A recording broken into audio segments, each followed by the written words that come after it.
This is Fantology. You may have heard of us. All right, what's up, wet boys? This is Steven, your host with Fantology Podcast. I have my friends Ryan and Josh, my lifelong friends, I should say. And we are demoted here over Steven. Yeah, no, that's my bad. Cheers. That's my bad. Still lifelong. We're talking about The Way of Shadows by Brent Weeks. Brent Weeks' first book, and the first book in the Night Angel trilogy.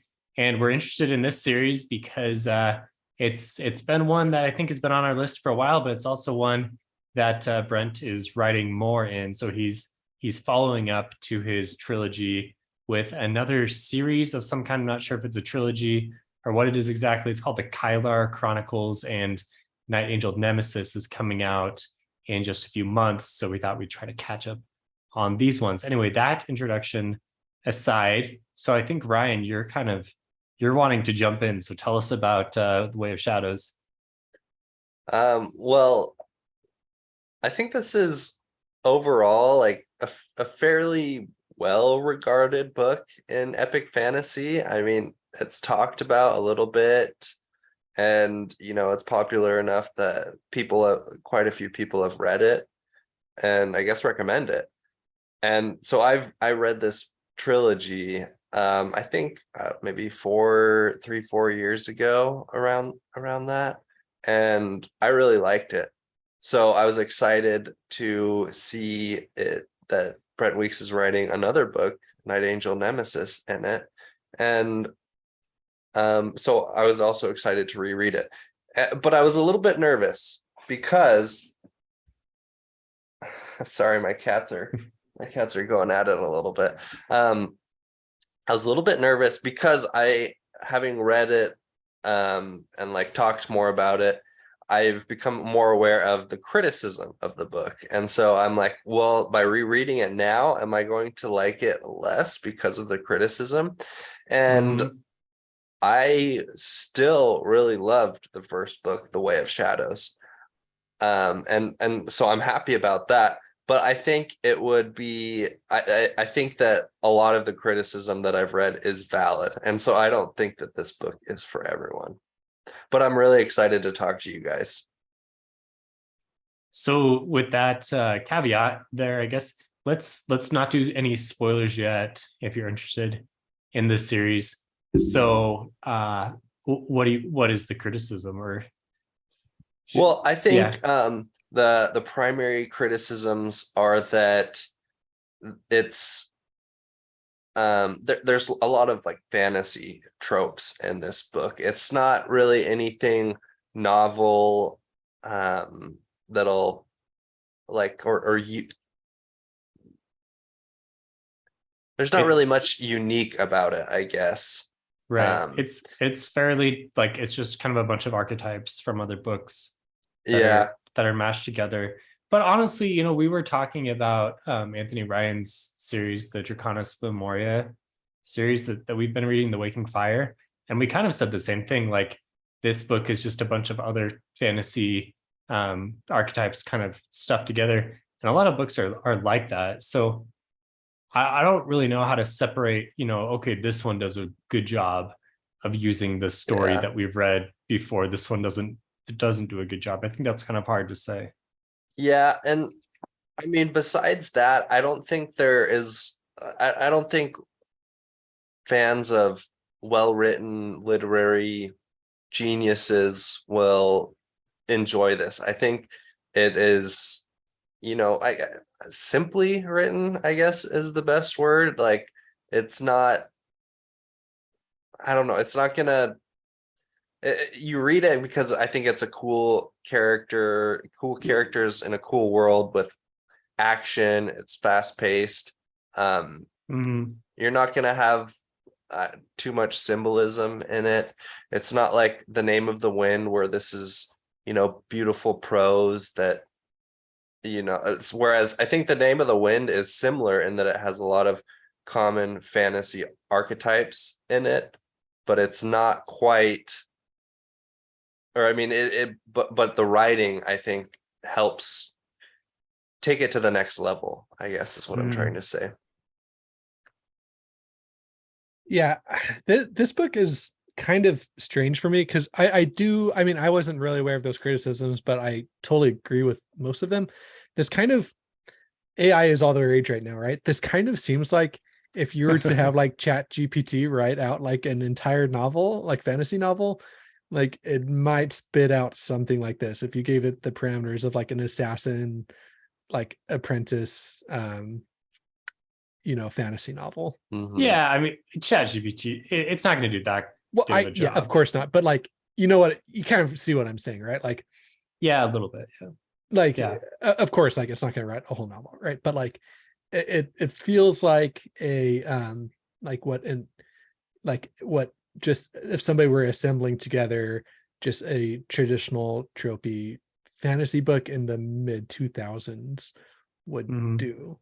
Um, which isn't necessarily a bad thing at all. Like I'm saying my tone of voice is kind of like negative right now because I feel like I've read enough fantasy that I'm viewing it through like kind of a negative lens. But if this is like one of the first fantasy books you've read, then that's not bad at all. So and it's not even if you have read a ton. Like I'm not trying to Mhm. shame anyone for liking this book, and I quite enjoyed it as well.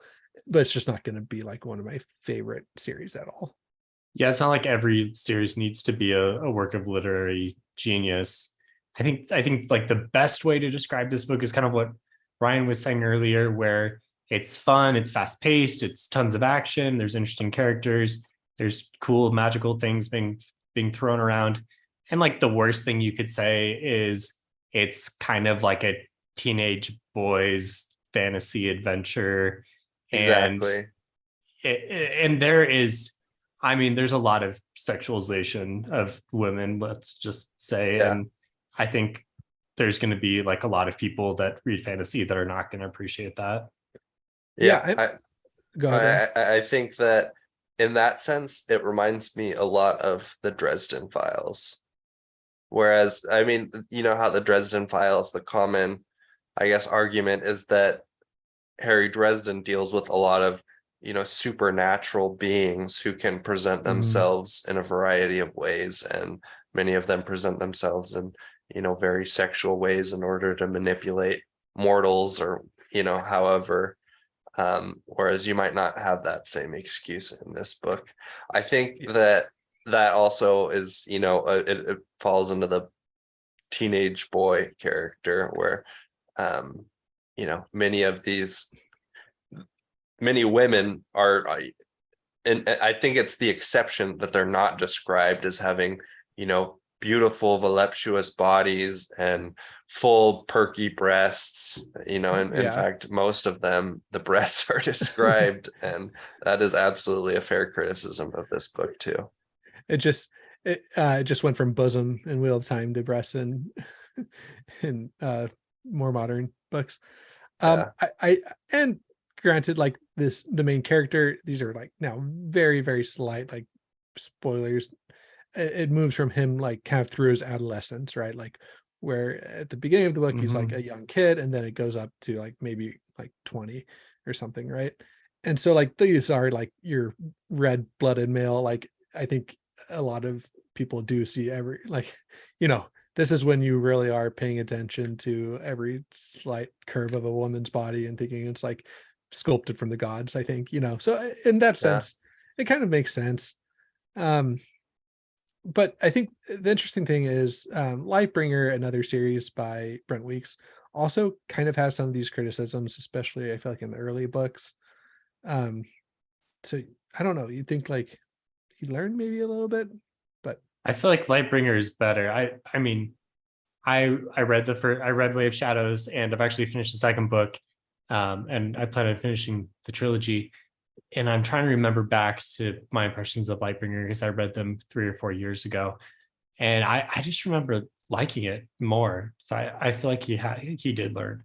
yeah, I think he learned like through the series of Lightbringer, and he does, and throughout the series of Lightbringer, deal with sex in much more like realistic ways and stuff like that. No, I don't want to get in too much for that series, but I think he is growing as an author. I just think that those same kind of themes of like over sexualizing kind of every woman that walks across the page was definitely present, I think, in book 1 of Lightbringer, and is present in this.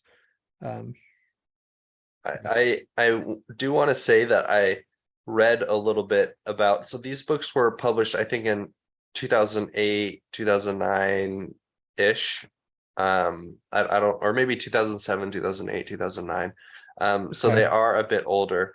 And Brent Weeks, he finished the first or the Night Angel trilogy, and I think he wanted to continue in that world, but he realized that his writing skills weren't really up to the point where he felt he could adequately tell the story that he wanted to keep telling.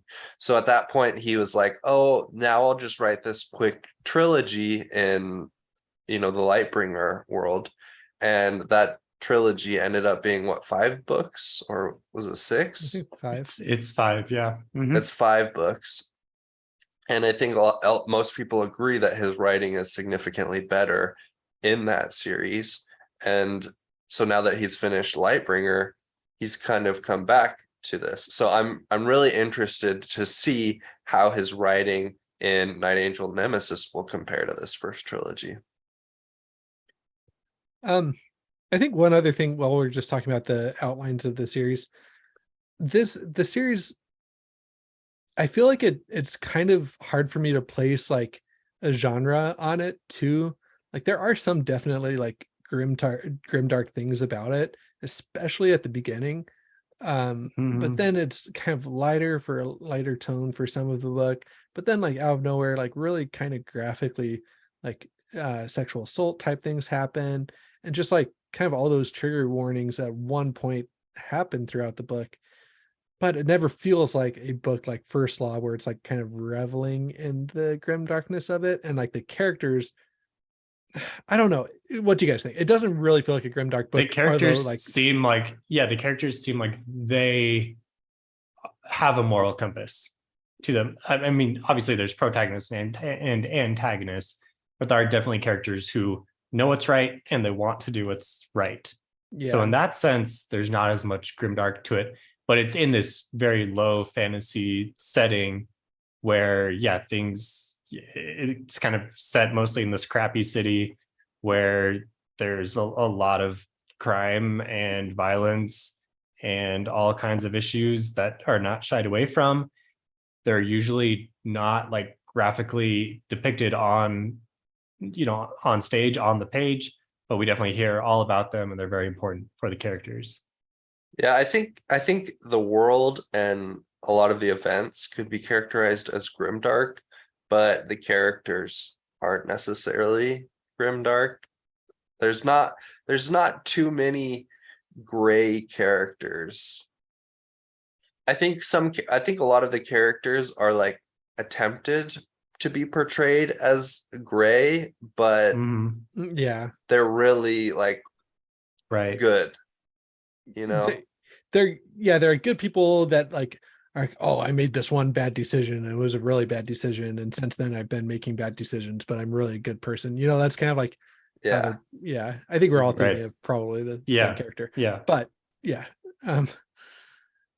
I agree. And this, looking back, I think having read a lot of fantasy books, it's really interesting. I feel like this era of like the mid 2000s, like 2006 to 2010, this is when like I feel like there was a pretty kind of a substantial shift in genre, where like I think the success of like Game of Thrones, and we don't have to spend too much time talking about this, but I think the success of Game of Thrones obviously like issued in a lot more, permission to be a lot more intense with things, but also there were a lot of like Harry Potter had made like this whole generation of new still fairly young people that were like looking for fantasy books to read. And so I think you get this really interesting like confluence of factors that like lead to these type of series being written that are like kind of aimed at younger audiences, but still have like pretty dark themes and things happening in them. Yeah, there was an expansion in that direction during that time. And it feels like nowadays the expansion is more just like into different types of settings and cultures and authors of, all walks of life kind of starting to publish things. So that just an expansion like in all directions. But yeah, there was like a big shift in like the acceptable tones almost in fantasy. And maybe that's just because that's kind of when we were experiencing them as well. But having like going back and reading these older fantasy books, you do find a lot of these things were being written in that general time period. Anyway. Yeah. And a lot of authors that are like pretty well established and popular now all kind of started around that time period. I mean, I guess you could say that of any time period, right? There's always new authors that are getting started, but it feels like a lot of the authors that are at least kind of at the top of our list that we get excited for when they have a new book, a lot of them kind of started around this time. Yeah. And I do think that, yeah, I don't know. This is maybe a whole different podcast conversation, and I would want to do more research into it. Yeah. But yeah. Okay. Should we get into spoilers? Well, what do you want to do? Like oh yeah. rating before us? Let's say in general how much we liked the book then, with all those caveats and explanations aside. Yeah. You guys want to go first? All right, I will go first. I'm gonna give this a 8.5 out of 10, which I think is probably high, probably a lot higher than other people will give it. But like I said, I really enjoyed it the first time I read it, and I really enjoyed it the second time. Even though I am aware of a lot of the criticism, I think it, it appeals to that, maybe the teenage boy inside of me. I felt like the tropes, even though they might have been a little derivative, were just a lot of fun for me to read. The boy is still there inside the man. The boy is still there. Okay, I think I'm gonna go a 6 out of 10 on this one for me. I think that there's a lot of room to grow in the series, and I'm excited to keep reading it. I think that there were just one too many kind of eye-rolling moments that kind of on what we've already talked about with the wish fulfillment stuff. There are a lot of cringy moments. Yeah. That I recognize more this read through. Yeah, and some of like the we can start talking about spoilers, but some of the twists that happen, it's like, okay, I guess fine, like, but I don't know. We'll talk more about that in spoilers. But yeah, 6 out of 10. Okay. I'll split the difference. I'll say it's a 7 out of 10. That's probably what I would have given it before hearing your ratings as well. Yeah, I thought it was, I mean, the teenage boy is very much alive inside of me as well. So I don't think I was horribly bothered by too many of those things, but I totally understand if you are.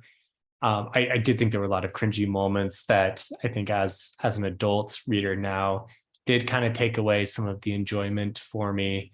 And I feel like the pacing was pretty good, but there were like maybe a few too many characters, or just characters that weren't quite developed enough. Like there were a few plot threads that I didn't feel like got enough time to really make me interested in them. But we, Brent just kind of like kept on insisting that we keep it in as part of the story. And so I struggled with that. I feel like maybe a little more balance between all of the whole narrative was needed. But I mean, it felt like a first book from an author, and it was by no means a bad book, but I think if you're looking for a great work of literature, this is certainly not it. But if you're looking for an enjoyable fantasy read that you can just kind of binge through, then I think that this one checks the boxes. The tricky thing about this one is I always go back to like, who am I going to recommend this book to? And there's really like a pretty small subset of people. Like there's a lot of series that I would recommend before this one, things like First Law, Brandon Sanderson, even like Anthony, like Bloodsong. Like there's just a lot that I would recommend before this, I think, having not read the whole first series. But if I think if somebody has read a lot of that and is like, oh, what's another fun series that I can get into, then I would recommend this. Yeah. I mean, I would definitely recommend Lightbringer before Night Angel. Yeah, probably. I would probably recommend Night Angel before Lightbringer. Really? Okay. I enjoyed it more. You enjoyed it more? Wow. Yeah. I will say I think I like Kylar more than Kip. Yeah, I could see that. Yeah. It takes a while for us to Yeah. to maybe fully appreciate Kip. And maybe that's why he made it take Kip a little bit longer to get likable, is because Kylar went on such a rapid progression. I don't know. Sorry, we're getting into spoilers now. So yeah, we should just be done with our spoiler-free section. Yeah. Okay. So going into spoilers for the first book only, because Josh has not read the second yet. We'll do obviously a follow-up review of book 2. Okay, so I've been starting the last few recordings off by just asking you guys what you liked about the book. What were, I guess maybe let's flip it around. Like, what were some things that kind of bugged you that maybe lowered the rating, and then we can get into favorite moments after that. I mean, I feel like we've talked about them generally. Is I mean, the portrayal of women. You have Aline, who's like this virgin, like very righteous, like wouldn't hurt a fly type person. You have Mama Kay, who's like this prostitute that has somehow ascended to being basically the lord of the underworld, but is still very righteous at heart, which like and also like, and also still like dependent on a man, and like, that's true, and like and like in love, like smitten by, like anyway. She's got too many angles. Wait, and then you have like, I think the most like intriguing one personally is Vi, which we don't see a lot of in book 1, but she's almost like a foil to Kylar, where she's like a talented wet boy. Oh, she's the other assassin, right? That like almost got the jump on him. Yeah, the hot one. She's a talented, obviously she's got amazing breasts and an amazing body, and is 10 out of 10. But yeah, so she's like the apprentice of the other, like the second best wet boy in the city, who's Hugh Gibbet, who doesn't really have a moral compass. And so it's kind of like, maybe if Kylar had been raised in other circumstances, he'd be like Vi. But once again, she falls into the trap where she boiled down to her looks and her sex appeal. Yeah, kind of a femme fatale. Okay, this is kind of dumb of me. I was always confused on if what the wet boy you just named, Hugh Gibbet was just, I always, maybe this was just my extrapolation that was incorrect, but I always thought it was, oh geez, now I'm forgetting the main, his trainer's Durzo Blint. Durzo Blint. I always thought like that Hugh Gibbet was just like, he was both people. No. I realized that at the ending of the book, and maybe that was just like an extrapolation I made, that like he was also like Hugh Gibbet, because he was hired to pretend to be Hugh Gibbet at one point, right? Or am I just making that up too? He was. And I mean, he did definitely wear several masks. Yeah, so that was my kind of theory, and I think I actually like didn't think it was a theory. I thought it was like actually the case that he was also pretending to be Hugh Gibbet, like to create, like he was just both people, and he was. So you thought that he actually like massacred the whole Gyre household, and that was Durzo? I thought up until the end of the book that was like actually Durzo being hired to be like being Hugh Gibbet as well, like that. Anyway.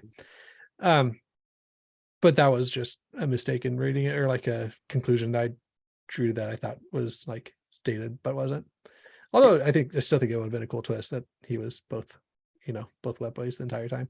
Here's one thing that it actually would have fit pretty well for a Brent Weeks twist. Yeah. On the topic of Durzo Blint and things we didn't like, I didn't like that. I thought it was fine that Durzo Blint is like, this immortal who is, a Kalis Thorn, but I thought it was just kind of silly how he like signed the note to Kylar A. Thorn, and then Kylar's just thinking, he's like, oh, he's probably a Kalis Thorn, this legendary hero from, all like 700 years ago. And I was like, I feel like that was a stupid way to reveal that. I think it should have like gone on for longer, and Kylar should have figured it out in like another way. It was more like a telling of it rather than a showing, which I think a twist of that magnitude deserves more of a show, not tell. Can I give my most annoying thing for the entire book? Yeah. Okay. I feel like we're really starting this Yeah, review off maybe that's in a negative way. maybe that's my bad. Should we pause and go to positives? Let's and let then Josh. Yeah, let Josh let me talk about talk. this. It's Yeah, not really yeah. that negative. It's a pet peeve for sure. But just the number of like fake out deaths in this book was like off the charts. Like it just seems like not every chapter, but a lot of chapters would end up with like, oh, like the number of times even Kylar, like you thought was dead, was just like a lot, like When did you think he was dead? when Derzelblitz stabs him and it, like he sees himself like bleeding out or whatever, and then like all fades to black. Yeah, Well, I mean, I feel like even reading that the first time, I knew that like yeah, it because wasn't as it seemed. you have the whole book, but like still, like Right. it was that's definitely like I would consider it a fake out death. The ending of the book when he like does get pretty much killed by Well, I mean, Rock. that's important. That's going to be part of the plot that he does die and come back. Yeah, but it's still fake out death. I mean, Well, but he does die and he is revived through a significant like thing for the plot. It's not just we're not just telling the reader, oh, he's dead. Oh, he's not dead. It's like he is dead and he comes back to life because of this thing. okay, it's kind of like fine. Still, it's like okay, and that's why I think that if you're going to do that, then you shouldn't have like fake out deaths leading up to that, because like I didn't take that death seriously at all because I've already seen Oh, okay, this guy, you know what I mean? And then I feel like Mhm. there's like at least one other time with just Kylar that like he gotten poisoned or something, and then it was fading to black, and you thought he was going to die as well. And then there was like the fake out death with the princess, the fake out death with Luke. There's the fake out like just with Luke? most main Luke, yeah. You mean Logan? Logan, sorry, yeah, Logan. The fake out, sorry, my bad. The fake out death with Logan. Like, I feel like Durzo also had a couple fake out deaths. There's, I don't know, just like I feel like almost every main character had at least one fake out death throughout the book, and it just lowered the stakes kind of for me. I'm not saying it's like a deal breaker at all, and that's why it's like in the realm of like pet peeves. But I think that was something that. So you're never gonna trust. Well, why would I? Like, yeah. I don't know. I mean, To counter, I mean, yes, I agree. There are a lot of fake out deaths, but then at the end, tons of people die. That's true. That are like, all these noble people. I thought it was like the guy's like, I'm gonna save the day and kill the king, and then he kills the king, and he's like, yeah, let's get all these nobles and rally, and then they get like cornered in a room and just massacred. And but like all the important people still, like I thought it was like, oh man, he's actually like killing the princes and stuff. Like that's why I agree in the beginning, where it's like the world is grimdark with like lots of grimdark events, but like the main characters still have a lot of plot armor, which isn't grimdark. But I think it's like grimdark where it's like, yeah, this enemy kingdom does come and basically depose the sitting king and take over, and like a lot of the corrupt nobles, like a lot of the corrupt nobles like end up succeeding and like end up throwing out all these people. And so I think that I mean it's a weird mix, but I kind of like it because it's hard when you're reading a grimdark book and a character who you love dies. I mean, maybe that type of emotion is what makes the genre so compelling. But for me, sometimes I think I need that to be I guess more rare when I'm reading because of the emotions that it brings out in me. It's just hard for me to read those types of events where somebody I care about so much is killed. I agree. So full disclosure, I read this book, The Way of Shadows, probably shortly after you did, Ryan, because I think maybe you mentioned that you read it. So I read it. So I read the first book and I liked it okay, but I think I must have got distracted or went to a different series. So I had not yet continued on to books 2 and 3. And I remembered a few details, just kind of, okay, it's this kid who trains to be an assassin and he goes through his life a little bit. And the 2 scenes that I remember really vividly were the one that you just described, where all the nobles run into that room and they get slaughtered by Roth. I thought that part was really chilling, and the action there was really good and exciting and horrifying. And then the other scene I remember was when at the very end, when Logan has to drop into the hell beneath the regular jail. The regular jail is already really bad, but then he's got to go into the one that's even worse. Yeah. So those 2 parts, as well as like, I think him getting captured, and I couldn't remember if Janine died or lived actually as I was reading it. So that was interesting to read. But so that action really at the end of the book, I thought was all was all pretty great. Yeah. That was kind of the weird thing about this book is throughout the book, I was like, this is kind of mid, like I was kind of more leaning you in towards like a 5, but then the end of the book, I think really was the best part of the book in a lot of ways. I know I just complained about like the fake out death with Kylar, but I think everything else, like it almost had a Sanderlanche type feel where the last like 20% of the book was just like it really all came together. Yeah. Boom, boom, boom. Every chapter or something, like you're putting pieces together left and right. Things are going like fast paced. Some of the things, another kind of like cringy thing, like, does it really need to be this? Was like Roth being Rat. His name is Rat. Right, just Rat. Like that was like, oh, come on. Like, why can't we just have like 2 bad guys? Does it have to be the same bad guy? Yeah. Like, just kind of, it's another one of those things that a little bit of like plot. I mean, I thought it was fine because he got killed right afterwards, and it was really impactful to Kylar to be like, this person who traumatized me so much is now back again. Like, maybe is a little cringe, but then that's but kind at of the like same time, it's kind of annoying that they brought him back. You get the reveal and then he just dies because like, I don't know. If it worked for you, then that's great. To me, it was just like, oh, we just want one more big twist that's not really going to matter in 10 pages anyway. Maybe it does make it more impactful on a reread, but it to me, it kind of undermined some of the growth, like some of the things that he had to deal with was like with killing Rat at the beginning, like that kind of was a big defining moment for his character, and he had to deal with that trauma. So then like to find out the ending of the book that he didn't actually kill him, and he just, I don't know. It didn't really work for me. But well, I mean, the trauma still happened, right? And now he's back, and the trauma's back again with him for another dose. Yeah. Okay. Fair enough. I mean, I didn't think it was an amazing twist, but I thought it was fine. Yeah. Okay. It felt like I guess to me, it felt like an unnecessary twist. Like the twist worked and made sense and was impactful. It just felt kind of unnecessary. Like you can have this really sadistic, bad, evil person that doesn't also have to be the really sadistic, bad, evil person from like the first few chapters of the book.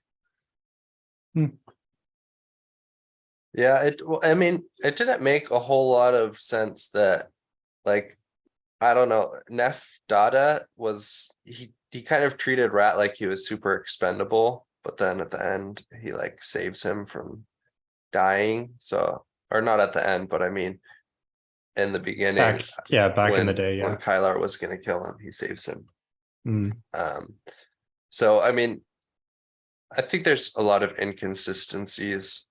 That's the thing with this book. I feel like macro scale, reading through it, it's great. And like I said, I loved it. But like, I think when you take a microscope to a lot of these things, there are, like I said, inconsistencies and things that you can, really nitpick. And I guess maybe you don't even really have to take a microscope. It's like you just pause a minute from reading through everything very quickly to notice it. I definitely enjoyed the Kylar growing up training montage, kind of dealing with, I'm killing these people. Am I evil? Like there were some there were some themes we said earlier, it's not really, a deep thinker literary book. There were certainly some themes. It's about what you'd expect, right? You have this guy who seems to have a moral compass, but he's got to do these bad things. So how does he justify this? It wasn't explored super in depth. It's going to continue to be a thing, right? And then I think the relationship with Durzo and kind of finding out, like, maybe the reveal wasn't super amazing, but getting these more and more hints as to who he is and what his backstory is and how he's got to this point. I thought that was all pretty cool. And then, their last fight was some good action. So yeah, the bones of the story, I think, are all pretty strong, like Ryan was saying. But then if you really want to get into it, you're like, yeah, I don't know. It could have been better. Some things that I really loved. I liked Kylar as a character. I was able to relate to him. He's not like he's a very moral character, but then at the same time, he is able to kill people. Like his first assassination was, that botched kind of delivery, or he I guess disguises himself as delivery. He goes up into that tower and kills the guy, and then that girl comes back and then he kills her too. That was like, I think, kind of a grimdark type thing for him to do. I feel like a lot of these characters, they sort of like Batman, they're like, I will disable you, and but I won't kill you. I won't cross that line. Whereas Kylar has no qualms with it. It seems like he does have some qualms with it, but those qualms kind of get squashed out. Yeah, you're right. He needs a reason to do it. Yeah, that was one of the more, I guess, perturbing moments of the book, was not just that they killed his first kill, but that he also then had to go kill the serving person. You know what I mean? Yeah. Because I think I can get like a moral justification for like killing what they call like debtor, like somebody that has like a hit out on their life. Because one, like, that they're going to die, right? Like, that they're going to die anyway. Somebody's going to kill them, right? Like, so maybe that person should just be you, and you should do it as like humanely and painlessly as possible. Like, I get how somebody could like walk through like a moral permission for themselves to do that, but then like, running into not just innocent person, but person that would otherwise survive had you done your job better. Like, that's just like another level of, kind of moral compromise that you go through, in my opinion. Well, I think the way that I read that was he had to kill her for selfish reasons, because he said, if I don't kill her, basically Durzo is going to kill me. And if I want to get to where I want to get to in my life, which is to be a wet boy, I've got to do this. Otherwise, I've got no other options. And it is a repeat of the theme where Kylar he hesitates to do what Durzo tells him, and it causes consequences, right? He hesitates to kill Rat, and it ends up with Aline being scarred, and now he hesitates to kill his debtor, and then the other girl comes back, and so now he has to take an innocent life. And he hesitates to kill Durzo, even though that's true. Solon and what's the other guy's name? Dorian. Dorian. Yeah, they come in and they tell him this stuff, and like, of course, he's not going to listen right away, because no one does that in a fantasy book. But if he had, then a lot of it would have been, crisis would have been averted. I think it would have been better, more meaningful in the end if he had intentionally killed Durzo, rather than, I accidentally grazed him with this like poison that kills him. I agree. He like recognizes like, look, I love Durzo. He was kind of like a father to me, but for the good of everybody, I need to kill him. I really agree with that, Ryan. I think that's a good point. It was a point Ben made about, I shouldn't do spoilers for the latest Avatar movie. He made a point about, though, like there was a death in the latest Avatar movie where it was kind of like that, where it was like a stray, like just a random bullet got somebody, and it took away kind of the impact of what it could have been a really intense more meaningful death, both for people grieving for the person and for like the person that gets blamed for the death and for the character itself. I feel like this is kind of the same way that like it could have been a much bigger part of Kylar's character for that death to happen differently. But it's tough too. You've got the two single most capable fighters in the whole city going at each other, right? Like you're not holding back anything in those moments. You're trying to defend yourself, which means you're probably going to try to kill the other person. So, I mean, I think it seems realistic that in the course of the fight, even if you don't intentionally decide I'm going to kill you, like once you enter into that fight, aren't you like kind of? But that's the thing. Like it would have been more impactful had he actually like stabbed him in the chest or something than like, oh, he just kind of like threw a knife and it like happened to like graze him, you know? Like, okay, I've kicked his sword away and now he's at my mercy and I could either let him live or I could kill him and I'm going to kill him. Or even like in the midst of like he got through a parry that he didn't think he was going to, and then like got him in the, you know, like he thought that parry would be blocked, but he actually got him, like, you know, the attack got through and got him in the chest, and like now he's feeling like his, you know, hands pressed up against, I don't know, who knows. I mean, this is, you know, why I'm not an author, but I think that scene could have been more impactful had it been a little bit more personally, like that death been a little bit more personal. I think one of the little things that bugged me that's kind of been hinted at earlier is just the number of times we had to hammer back on this theme of doll girl Aline and her scars, and the scars are really you know, not attractive, and she's struggling with that, but Kylar doesn't see that because, you know, she's really hot otherwise, and she's also you know, this perfect you know, righteous virgin woman, right? Which is either basically the women are either, I'm stealing this from that review that I was reading, but the women are either righteous virgins or they are, you know, no morals and really, really brutal, I guess, or they're just like the rabble. Anyway, so Aline is just this archetype. She's not really developed very much other than she's what Kylar kind of aspires his life to be like almost. And I have hopes for future development of this character. I think there's a lot of room for it. But in the first book, just the number of times where we hammered back on this thing with the scars and Kylar feels terrible about the scars, et cetera, et cetera. There's just so much. Yeah. What about how Kylar stalks Aline?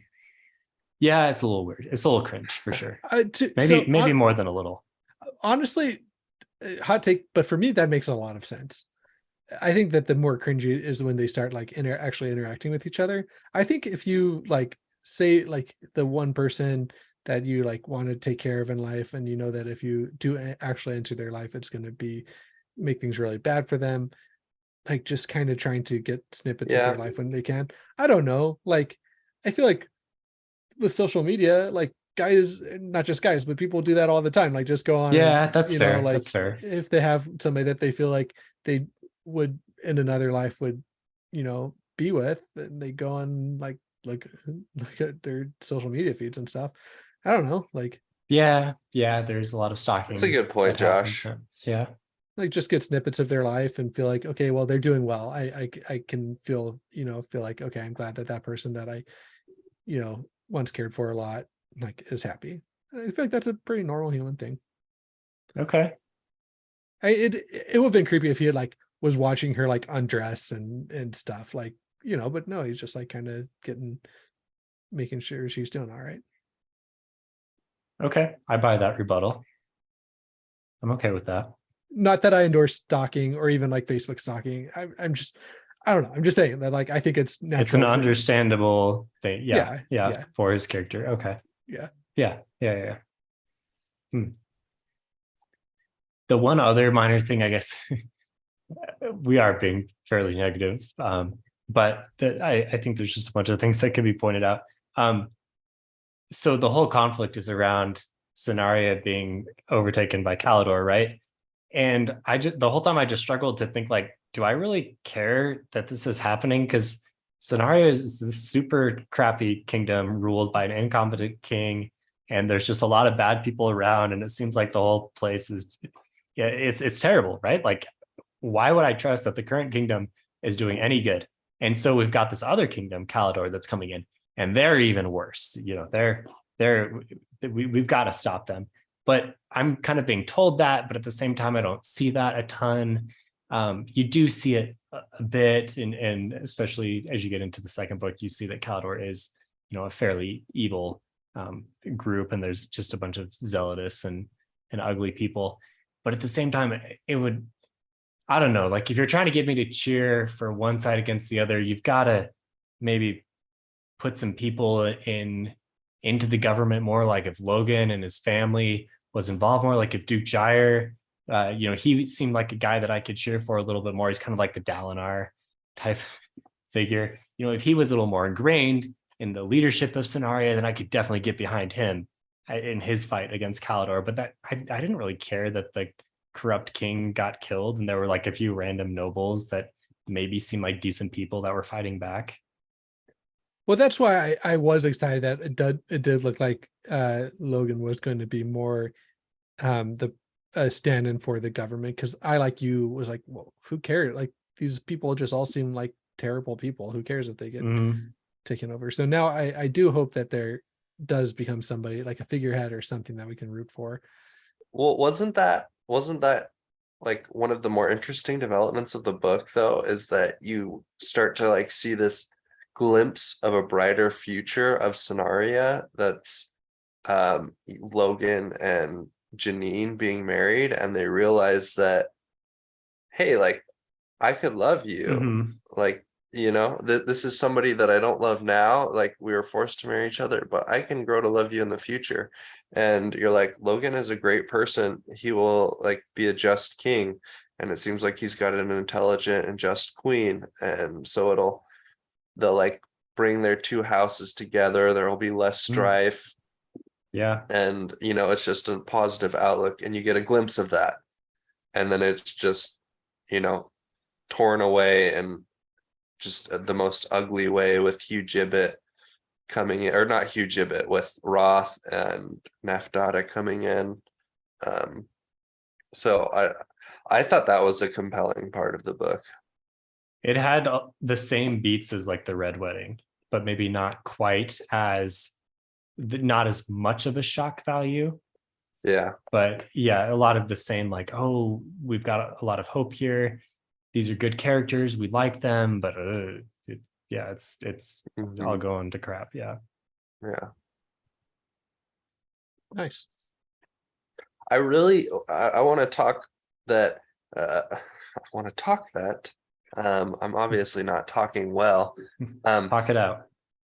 I really like the magic system in this. And I mean, I guess the talent is not really what I'm referring to. The talent is more ambiguous. It seems like different people, it means different things for different people. But I really like the Kakaris, and, you know, how you have different Kakaris that give different powers. Of course, all we've seen is a secretive black Kakari that we're not exactly sure what it does. It reminds me a little bit of like a symbiote from Spider-Man, you know, with where Venom is the symbiote. He's like this black, that's good. like suit that covers a character and kind of gives them powers.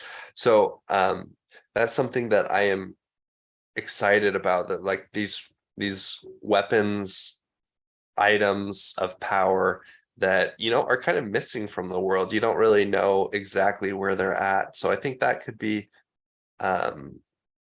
or at least that is something that excites me.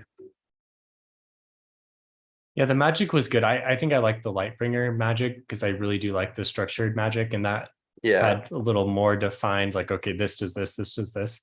And there was kind of a blending of soft and hard magic here.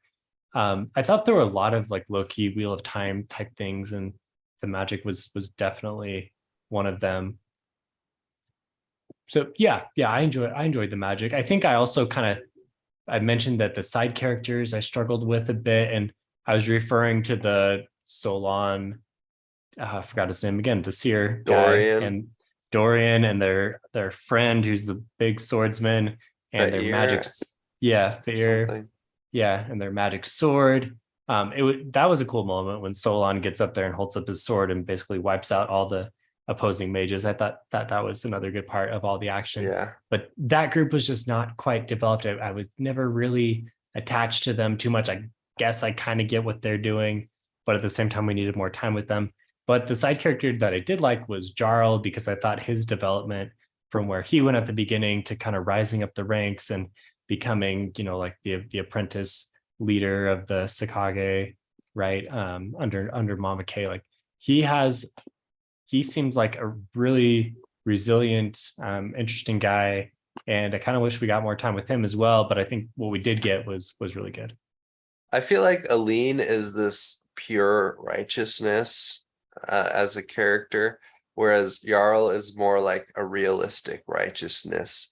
Like his circumstances suck, but he's still a very good person, which I guess, is similar to Mama K. But I'm thinking about how, like at the beginning when he's like he gets beat up because he doesn't pay Rat the money like to get by, and so Rat beats him, but he's really saving up, as hope for like that something better will come along. And then he recognizes, hey, like Kylar could actually get out of here. Kylar could do something good, and then, it could lead to good for all of us. So he gives the money to Kylar, and he's very much, I don't know. I think I almost like his representation of goodness better than Aline's.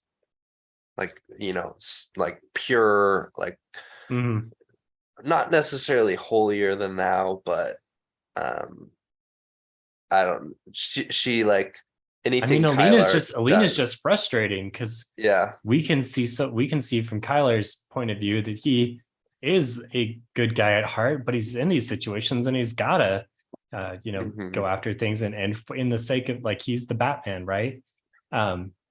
But Aline is just like, come on, woman, you live in this world, you see what's going on around you, you grew up in the slums here, like, why do you have this crazy attitude of like, no, we cannot do anything, there's no violence that could possibly be justified. Yeah, I 100% agree. It's kind of stuff like this that, like, with the one-dimensional characters, that does feel tropey, and like you said, there's a lot of time spent on side characters that don't really end up being important, that could have been applied to kind of our more central characters. I mean, you've got to have side.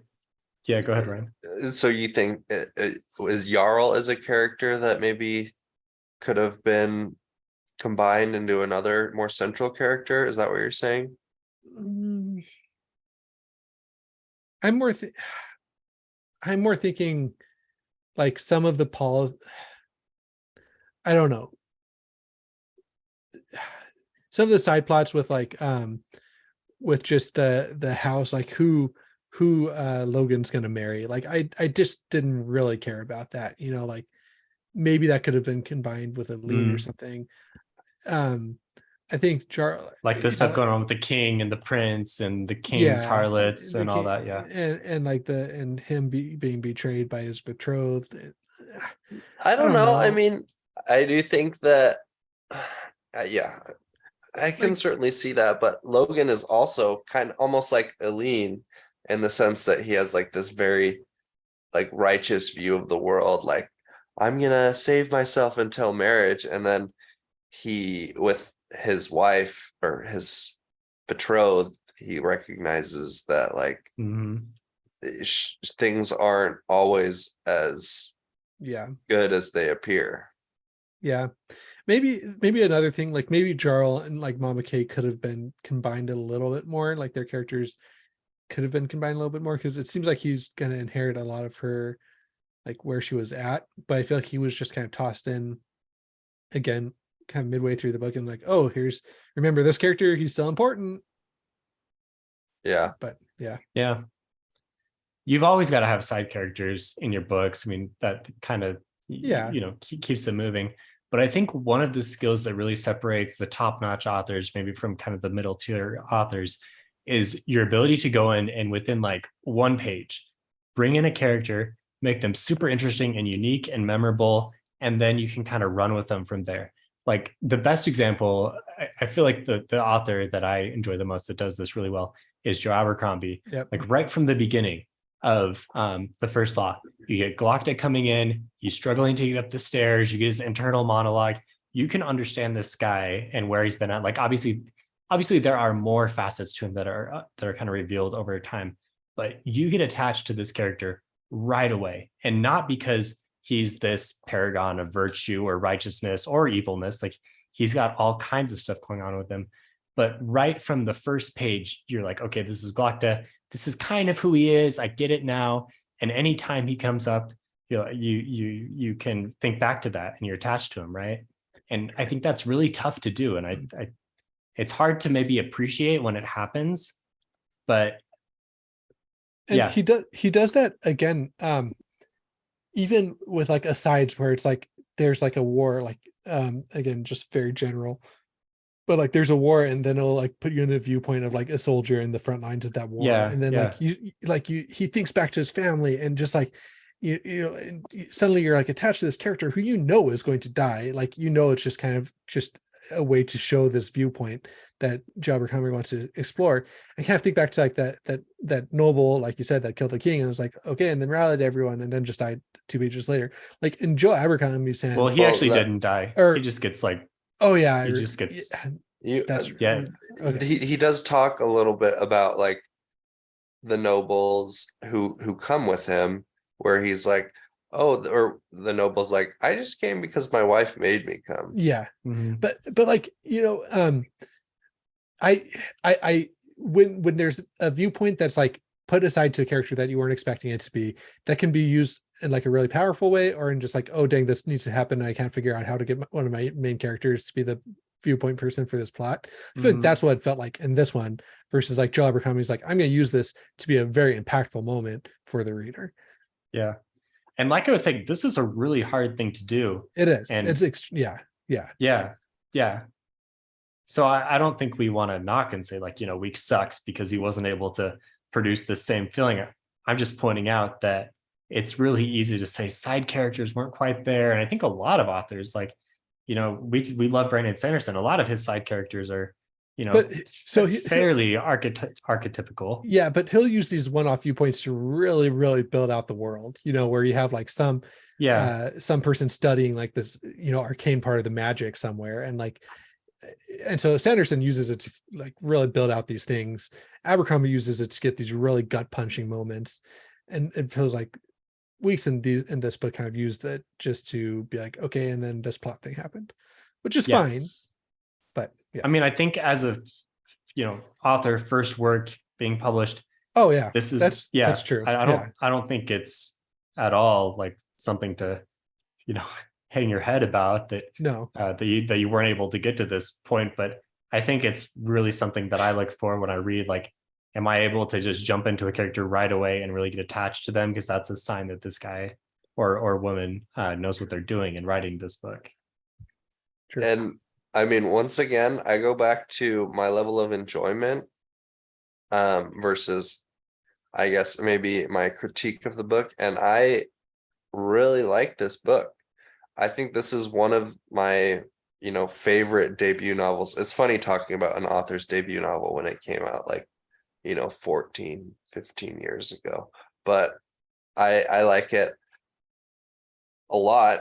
Like I said, I like Night Angel better than Lightbringer, even though Lightbringer is probably better written. Fair. Dang, even though Lightbringer has Andros Guile, man, that guy. Yeah, dude, that's one of the best villains. Yeah. Just full stop. Yeah. I mean, when I think about a character like that makes me think like Weeks has gotten a lot better with his writing to pump out that guy.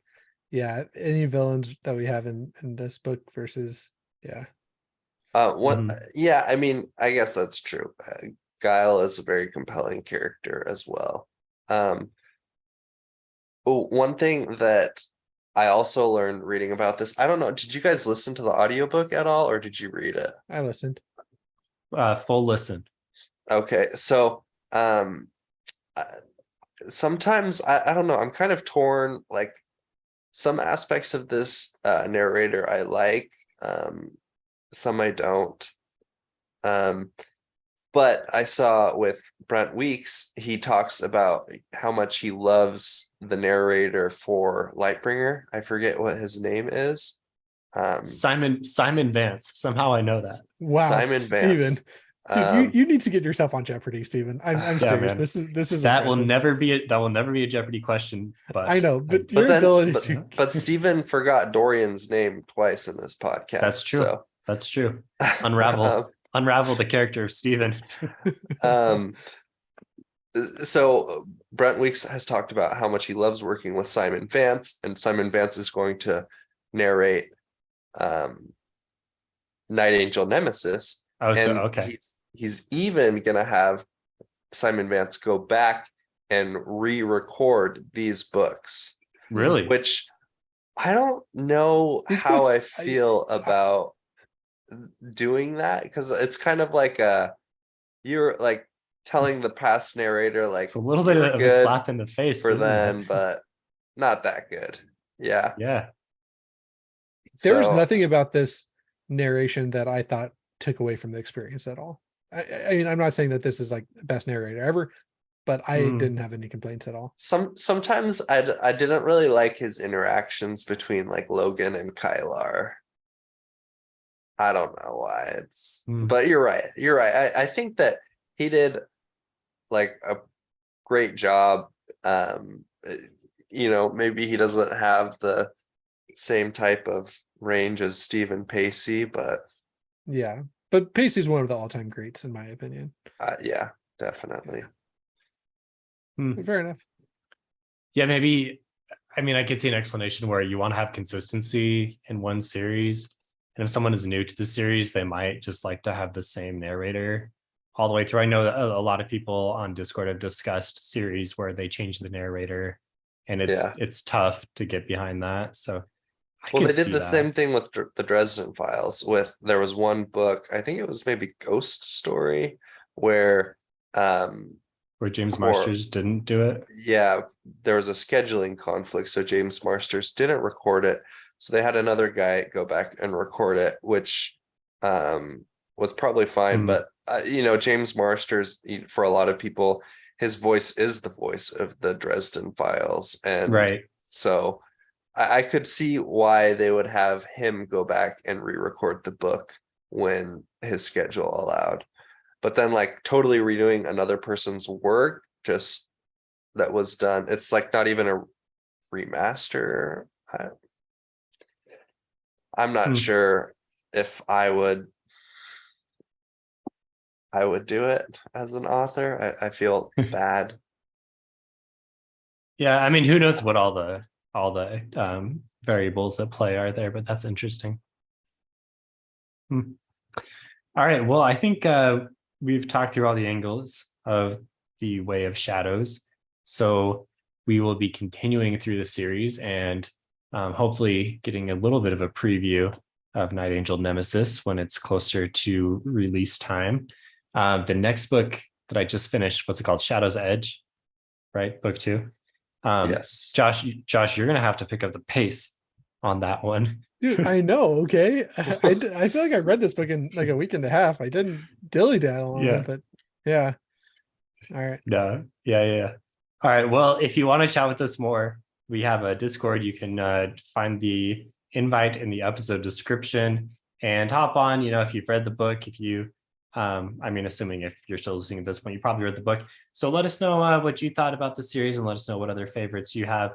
And let us know if you, like Ryan, think that this book is better than Lightbringer, because I find that to be an interesting opinion. But okay, I respect it. And also, I mean, I just think that I want to hear more people's positive opinions about this book and rebuttals to the arguments, because there's like a lot of things we talked about that I don't really have the words to rebut, but it's like hard to describe why I like this book so much. So I don't know. I know why people don't like it. I want to hear why more people like it. Fair enough. Comment below. It's almost like you can come up with lots of, more academic, more literary reasons and write it out and sound like a real nice argument. And maybe, maybe it is a good argument, but at the same time, it's almost like, well, it just kind of appealed to me. And as, my teenage boy nature, and like, if that's what the book is trying to do, then it really succeeded. Yeah. All right, Ryan, Josh, thanks guys. Talk to you later. See ya. Bye.